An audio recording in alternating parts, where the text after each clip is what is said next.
Welcome to my channel. I appreciate every single person that subscribes to my channel, everyone that likes my videos, and everyone that comments on my videos, and everyone that shares my videos.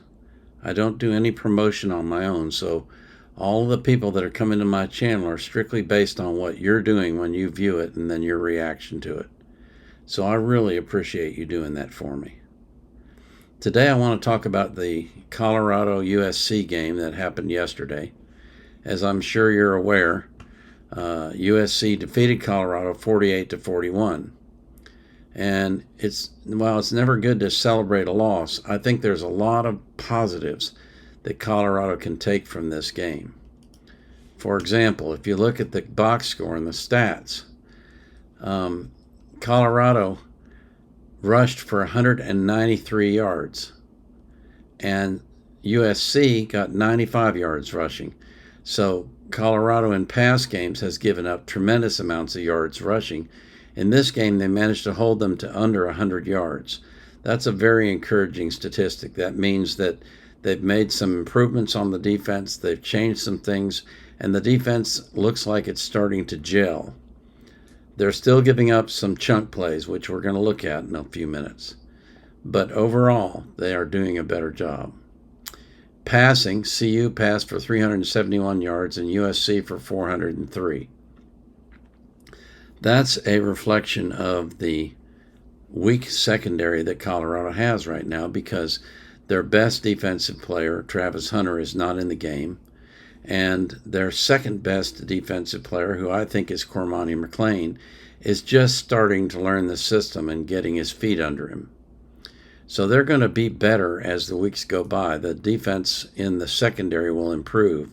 But the defensive line and the front seven have improved tremendously in this game. And that's very encouraging. It's encouraging news for the team. It's encouraging news for us as fans who are watching the game. If you look at the game, the way that it worked out, in the first half, Colorado threw an interception. That turned into a touchdown for USC. And they had a punt blocked, and that turned into a touchdown for USC. So that's 14 points that Colorado gave up over mistakes. If they hadn't made those mistakes, the end result of the game might have been quite a bit different. In the second half, they also had a blocked field, or not a blocked field goal, but a missed field goal in the first half, which is a loss of 3 points. Excuse me. So basically, they had a lot of miscues in the first half that really hurt them. In the second half, USC gave up an interception, and they gave up a missed field goal. So both teams had some mistakes, made some mistakes, and gave up points or didn't get points that they might have gotten had they executed properly. But overall, it was an excellent game. The play started with Colorado driving, and they made a 17-play drive, but they were stopped at the 23, and they missed a 41-yard field goal.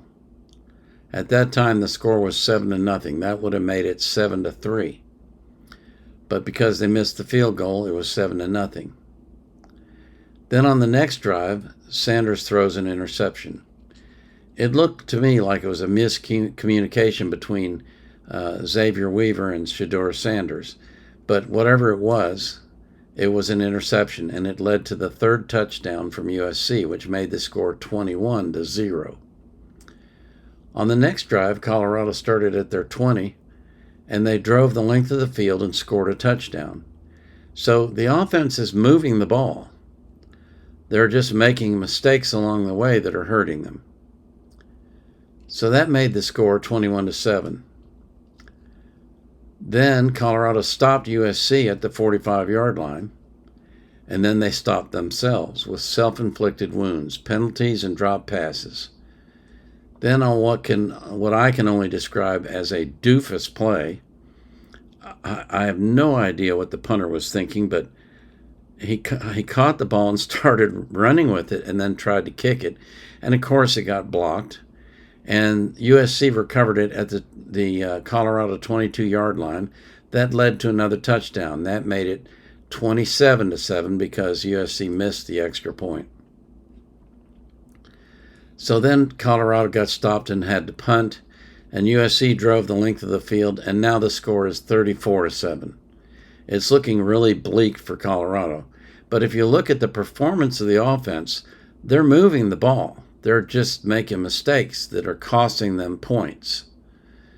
So after the score was 34-7, Colorado started at their own 17, drove the length of the field, and Sedur Sanders ran it in from the 21-yard line to make the score 34-14 at half.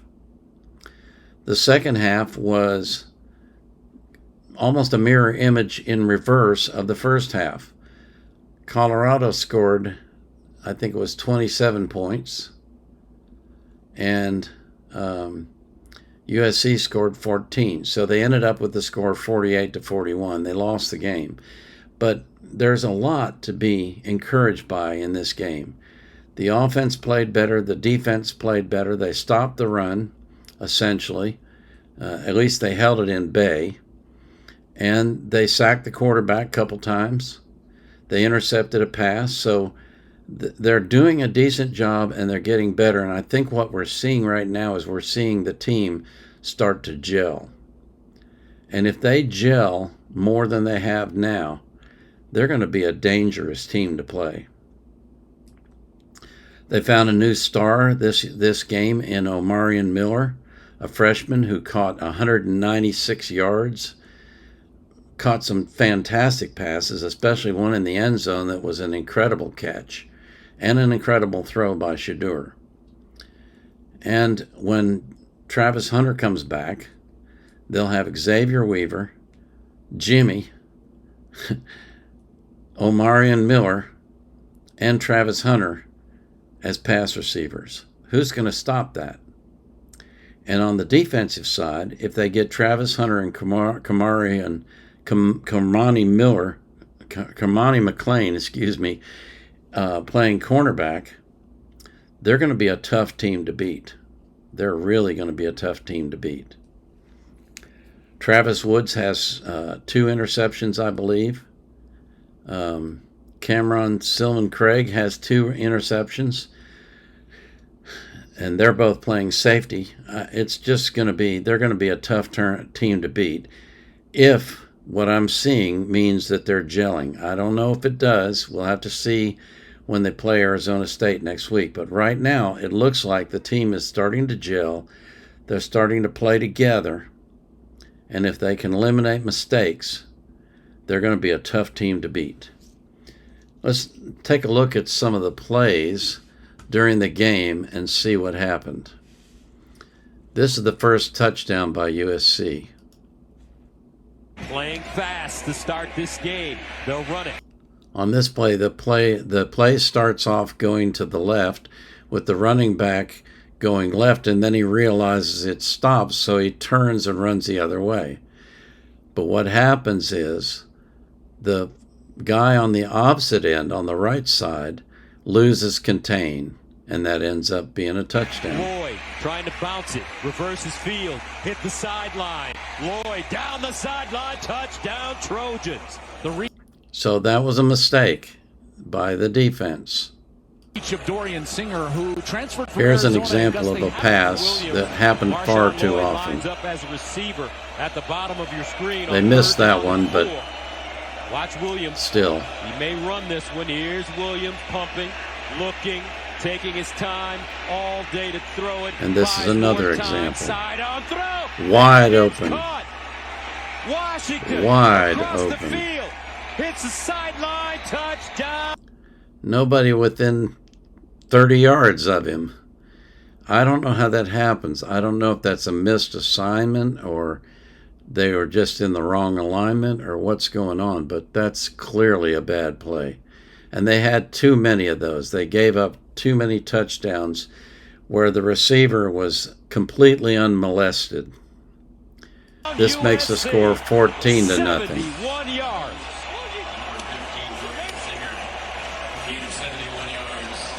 Austin Jones, the lone setback for USC. Now here they are driving again. Here's a play fake. Williams off his back foot, caught, and a touch. Now, there's nothing you can say about that except that's an excellent play by the quarterback, an excellent play by the receiver. It was good coverage, not excellent coverage, but good coverage, and it results in a touchdown. You're going to have those in games. That was a nice little run there from Edwards. First down. Now, look at the rushing yards. USC only has 33 yards. Colorado has 83 already. At the 30. This is just in the first quarter. Takes his time. Lost Second quarter, excuse me. Caught. Touchdown, Colorado. And there you see USC doing the same thing. They leave a receiver completely untouched, and he's wide open for a touchdown. So that makes the score 21-7. It's not looking too bad, and the Colorado offense is moving the ball. But then they make some dumb mistakes. Jimmy Horn Jr.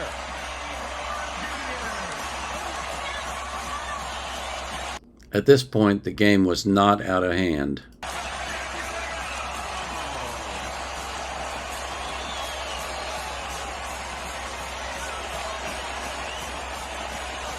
Great read from Sanders here. Watch the field safety. He comes down in coverage. When he comes down, Sanders knows that he's got the top throw over for a post and a touchdown. There's Horn. Beautiful route, great speed. Terrific throw from Sanders. 12th touchdown pass of the season. For Shedeur Sanders, Colorado finally on the board. Sanders to Jimmy. Here's Williams, and he's sacked. Now, it's great that he got the sack, but he should have also gotten the strip. I don't know if they're teaching that or not, but what he should have done when he came in, he saw that he was completely unmolested and he could get to the quarterback. So what he should have done was taken his arms and shoved down on the ball to knock it out of the quarterback's hands. Don't know who would have recovered it, but you notice there's another Colorado player there. So it's possible Colorado could have recovered that ball. And if they had, it could have changed the outcome of the first half. But he didn't get the strip sack, he just got the sack. Oh, great pressure, Amari Cooper. Last week, 20 passes, 4 rushes in the first half. Today. Now, this is something I want to comment on. I've been saying all along, there is absolutely nothing wrong with Colorado's rushing game. The problem is when you look at the rushing yards, they include all the yards that Shedeur has lost because he's being sacked. But that doesn't tell you about the rushing game. I don't know why they insist on putting that stat in the rushing stats. It should be somewhere else. But if you take just the yards that the running backs are gaining, they've been gaining an average of about 4 yards per carry in total. The problem is that they've not been playing enough. If you see that, look at that. Last week, by this point in the game, they had 20 pass plays and 4 runs. Well, if you have 4 runs, you're not going to accomplish anything. You got to run the ball more than that. Now look at this week. They passed the ball 16 times. They ran the ball 13. Obviously, the coaching team got the message, and they said, we need to run the ball more. We're running the ball well, but we need to run it more. And look what happened. They scored 41 points. They almost beat the 8th-ranked team in the nation. And all because they started running the ball more, which opens up the pass more. I don't know why this didn't get fixed earlier, but it's fixed now. So that's the best we can hope for, I suppose. 16 passes and 13 rushing attempts, and they've run the ball for over 6 yards per carry. Michael Jackson, the deep man, is Mark Bassett. Now, this is the dumbest play I've ever seen. I can't explain it. I don't know what he was thinking. I don't know if it was a planned play, but whatever it was a huge mistake. Punted inside his own 10.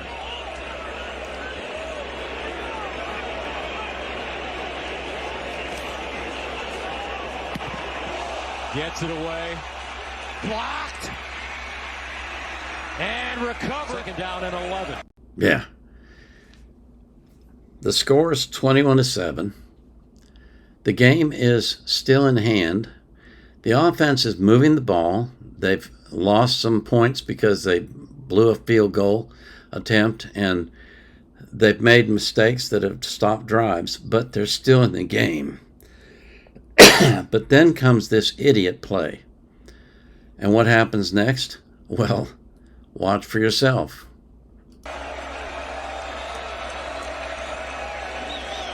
Williams steps into his throw. Touchdown. Wide open. Mario. Touchdown. Caught. Rice. Now it's Down the 28-7. sideline, dives. Now you got a huge hill to climb. Sanders. I don't know what they were thinking there. I really don't. But that was a really stupid mistake. It was a bad mistake, and it cost them dearly. It cost them the game. Now the score is 34-7. Colorado has the ball. Steps up in the pocket, runs it, gets it first down and more. Sanders sprinting to the end zone. Touchdown. And Shador runs it in for a touchdown. So at the half, they're 34-14. They played a good game. They really did. They played well on offense. They played well on defense. They made mistakes that cost them dearly. But those are all things that are correctable. But the thing that I saw about this game, and the thing that I found so encouraging, was that I really got the impression that both sides of the ball, they were starting to gel more. They still got problems on special teams. I don't know what the problem is. I don't understand why they keep having these problems, but they do. And that's got to get fixed. But the offense and the defense played well. They essentially stopped the run much better than they have in the past. The offense moved the ball well, even in the first half, but just made mistakes that cost them points. And overall, I think they can look at the film of this game and they can be very encouraged. They can think, you know what? We're headed in the right direction. We're starting to move the ball well. Our defense is starting to gel. And if we keep going in this direction, we're going to be tough to beat in the future. That's my analysis of the game. If you think differently, or if you saw something I didn't see about the game, or you want to just comment on it, go ahead and add that in the comments below. And as always, I pray that you and your family and all those that you love will prosper, that God will bring you good health and long life, and that you will be anxious for nothing, but in all things, in prayer and supplication, with thanksgiving, you will let your requests be made known unto God. And the peace that passes all understanding will keep your heart and mind in Christ Jesus. This is the Vietnam Era Vet, out.